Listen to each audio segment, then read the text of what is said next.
You may have noticed by now that I'm really fat. And that's okay. You wouldn't be the first. Back in 1997, when I was in 7th grade, I heard a question posed about me in the locker room of my middle school. I sat hidden in a bathroom stall, hunched over, not wanting to give myself away, when I heard a girl ask, "When was the last time Whitney saw 90210? I was like more of a Saved by the Bell girl myself, and I'd actually never seen an episode of 90210, so I clenched my muscles and held my pee and waited with bated breath for the answer. And when it came, when she stepped on the scale, the girls erupted into laughter, and I felt the familiar sting of embarrassment seeping into my cheeks. It took me back to my 5th grade year on the soccer field where the boys had taken to singing a song about me called Baby Beluga that ended with, "She's got a whale of a tail." You might be picturing now how fat I probably was. It's easy to conjure up a mental image of an awkward girl spilling out of her shorts, running up and down the sidelines like, "Hey, I'm open." But if you have that mental image, you would be wrong. Because in 1995, when I was 10 years old, I looked like this. And when I look at that picture now, my heart aches because when I was just becoming aware that I had a body and that other people had opinions about my body, I became a statistic. Like 8 out of 10 10-year-olds who today are afraid of being fat. 10-year-olds, that's a real statistic. I bought the lie that diet culture sold me when I was 10 years old that told me if I am thinner, thin enough, then I will be happy. But at 10 years old, I felt the furthest thing from happy. And so the emotion that I most connected with my body was shame. After that, shame followed me like a shadow. And after the 90210 incident, I knew I had to take action. So I grabbed the handle of my father's toothbrush and shoved it down my throat until I vomited, and thus began my nearly lifelong battle with eating disorders. I continued to excel in school, to play sports, to dance. Shame and I won lots of awards and trophies. Sometimes shame was like a really overbearing adult begging for a piggyback ride, and other times shame trailed a few feet behind me, dragging its leash like a faithful dog, never leaving my sight. By the time I was 18 years old in 2002 and becoming a young woman, shame had solidified itself as my most faithful friend. It accompanied me to every dance performance, to every soccer tournament. It was even there in the bathroom with me at my prom as I hunched over a toilet and threw up my dinner just minutes before being crowned prom princess. When I moved to college that fall, I brought shame along into my dorm room, and I noticed that my body was changing. By the time I went home for Christmas break, I'd gained 50 pounds. And I'm thinking like, okay, I'm an overachiever, so clearly the freshman 15 is just not enough. I was getting mysterious bruises all over my body, and I was like, why am I bumping into doorways and furniture? When did I get so clumsy? But then I realized I wasn't clumsy. My body was expanding so quickly that I had lost all kinesthetic awareness of it. My body literally didn't know how to fit in its physical space anymore, and similarly, I didn't know where I fit in the world. To say that my weight gain was difficult would be an understatement. By the time the second semester was finished, I'd gained nearly 100 pounds, and there was the sympathy from like the pretty girls who asked me if I'd like ever had a boyfriend. And then there was that one frat boy who had taken me on a dinner date in August. Granted, it was to Ruby Tuesday, but it was a dinner date.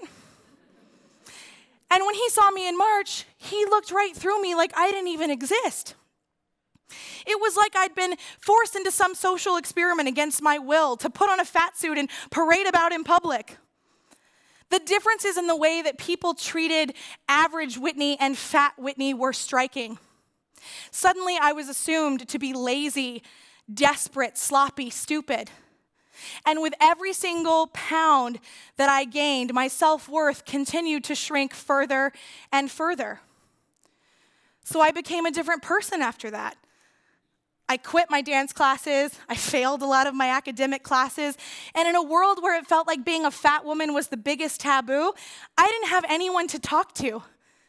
Sure, there were times where I pulled myself up by the bootstraps and I said, I'm going to go to the gym or I'm going to venture out to this party. But there was always a whisper, a dirty look, an insult to remind me why I didn't deserve to be in those spaces. So I would come back home to my apartment to the only friend that had never deserted me, shame. We would stay up late into the night commiserating, getting drunk to numb our pain. I'd order takeout for us both and do anything to avoid going out in a world that didn't want me. And of course, all the things that I had done to cope only compounded the problem, and I continued gaining weight. In 2005, I weighed 280 pounds, and my nurse practitioner swiveled her stool from in between my legs in the stirrups, checking her chart and announcing a little too cheerfully that she thought I had PCOS. Well, my mind started reeling because I did not remember learning about this STD in my 7th grade sex ed class. But the more I learned as I pored over the brochures and the pamphlets, PCOS wasn't an STD. It was a syndrome, a grouping of symptoms with no cure that affects 1 out of every 10 women in America and is the leading cause of infertility. And then, like putting together a puzzle, other stuff started to make sense. The handfuls of hair that had come out in the shower, the coarse dark hairs all over my face, my period that had visited me only twice when I was 15 and never again, and of course, my sudden and severe weight gain my freshman year of college. I didn't have an explanation for it then, but I had an explanation for it now. I was insulin resistant. So would life with PCOS make it impossible to lose weight? Absolutely not. Would it be even harder?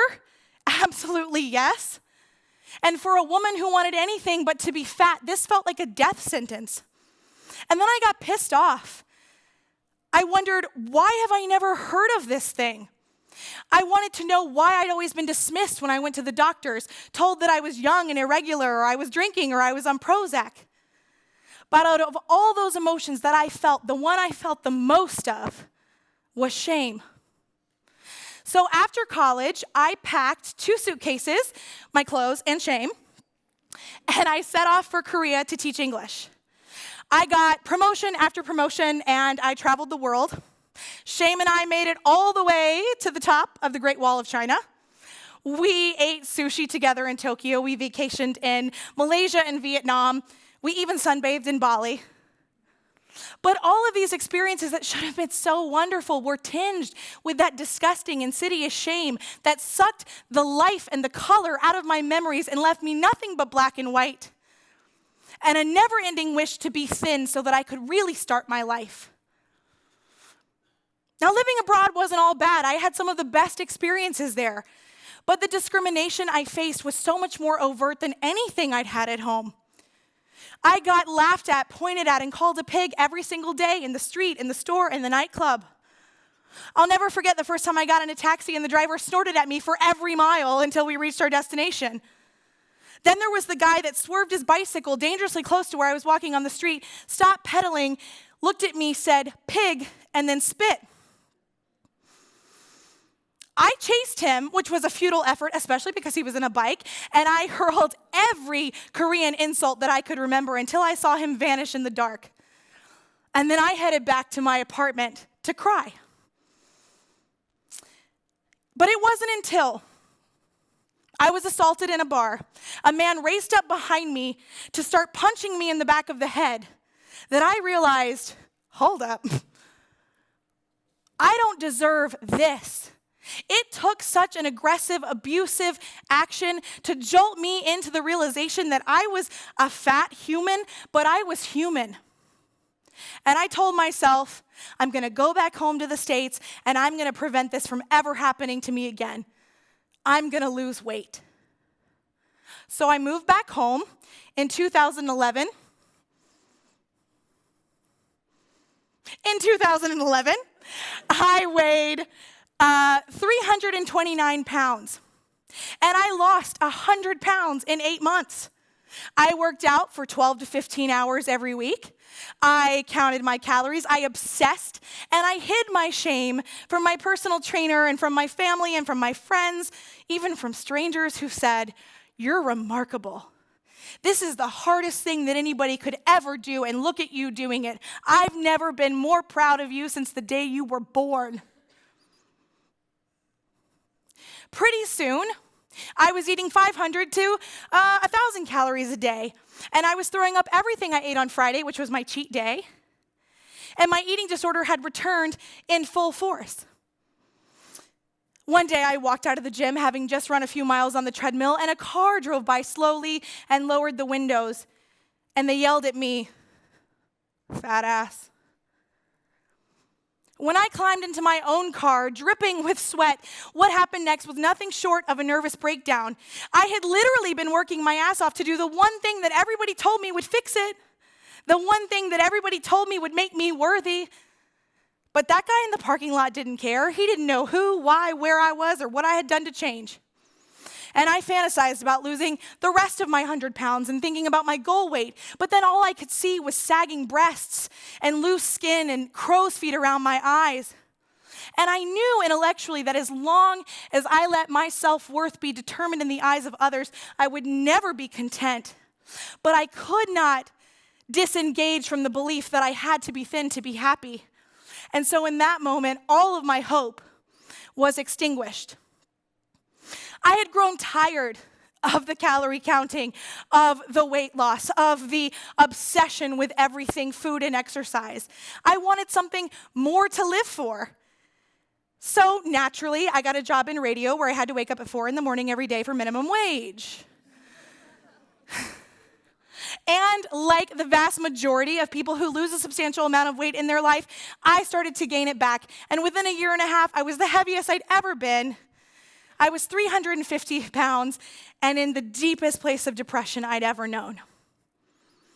I didn't have any money to pay my own rent, so I'd moved back in with my parents. And on my 29th birthday, I found myself sobbing in my mother's lap, lamenting about the dismal direction of both my professional and personal life. And I asked her, "Mom, how can anything ever change?" And my mother produced a pendant, and on it were the words, "Something good is going to happen." But in my misery, I was hyper-focused on one detail and one detail only. When? So I started to reevaluate my life. I thought back to when I was 10 years old and 90 pounds, and now I'm almost 30 and over 300, and it hadn't mattered. I'd never been happy. I'd never loved myself. I'd always carried the weight of shame. So I decided to try an experiment, and I made a promise. I said, "Whitney, if there is something that you get asked to do and your only reason for declining is to say, 'Because I'm fat,' then you are going to do that thing anyway." The universe was listening, because you better believe 3 days later, I got a message from a local photographer who told me she wanted to take some boudoir photographs of me for free. I wrote back to her immediately, "Sister, I would never in a million years take my clothes off in front of a camera, so when should I meet you?" A bottle of wine and a designated driver later, I got an unexpected result.